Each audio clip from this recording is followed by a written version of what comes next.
Hello, thanks very much for your comments. This is Hey Emily. If you ever get a chance, can you explain subluxed? Maybe a silly question, but I just don't fully understand. That is not a silly question. I can absolutely explain that. So subluxed or subluxation refers to the partial dislocation of a joint. So it only kind of goes 50%. It can't be bothered to fully dislocate. It only halfway comes out, if that. Whereas a dislocation refers to the joint that has fully come out of its socket and it requires manipulation to get it back in healthy individuals. With EDS, your joints can fully dislocate and go back in. They can just pop in and out as they please. So for example, with your shoulder, it is your glenohumeral socket where your shoulder lives. The shoulders are really badly designed. They're very flimsy. They're mainly held together with ligaments and muscles. As for bone coverage, there's basically none. So if this is the glenohumeral socket, so your shoulder socket, it's not this deep, it's kind of like this.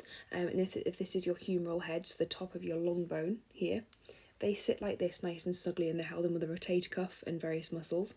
With a dislocation, that comes fully out like that, basically. Now your shoulder can dislocate forward, it can dislocate down, and it can dislocate back. If your shoulder dislocates back, you're in trouble. You really need some help. Now with a subluxation, what happens is it partially comes out. So obviously this is a dislocation, this is a subluxation, so it's not fully in the socket, it's not fully in situ, but it's moved enough to notice there is something wrong. Now I'll show you what a subluxation versus dislocation does look like on my own shoulder. My shoulders are absolutely knackered. Like, don't be me, don't demonstrate with your joints, but they can't get any worse. So if you're squeamish, now is the time to scroll. So subluxed joint is where it's partially out of socket, so you can kind of see that motion there. That's the head of my humerus.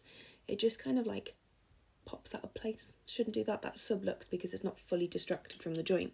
Dislocation, if you're squeamish, please leave.